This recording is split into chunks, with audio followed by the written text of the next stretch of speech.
Have you ever, and be honest now, because it's just you and me here. Just you and I are talking. Have you ever seen a post on social media where somebody is grieving, and this person may have even put a lot of posts talking about grief? Have you ever seen one of those posts and thought, why don't they just get over it? Have you ever maybe kind of in a Thanos from the Avengers sort of way saying they should just snap out of it, right? And everything will be fine. And I confess, I had a different view of how people handle grief before I experienced one of the more significant grief events, if not the most significant grief event of my life in losing a spouse. I confess, there were times when I thought, yeah, they need to begin to move on. They're not healthy. But I discovered something that you really only start to learn when you're on the other side of that.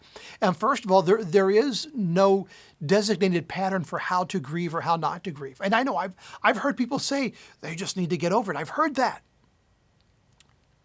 But there is no designated pattern. We're all different. Second of all, there's no time limit on grief. And I spent a lot of time talking about this, because I see how many of you are affected by grief and how it just vastly impacts your life.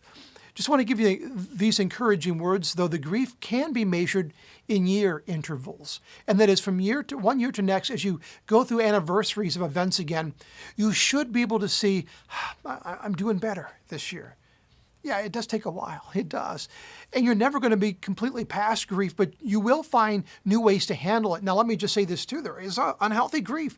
And if grief is continually on top of you and you're not getting better, if you don't look back on those year markers and say, I'm doing better now, and you haven't sought help, please do seek help, because you can find help. There is help for that.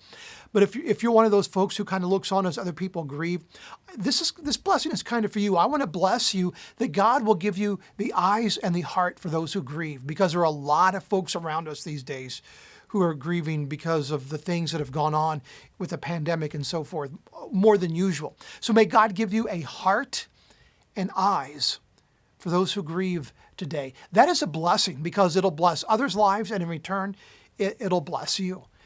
May it be so in the name of Jesus.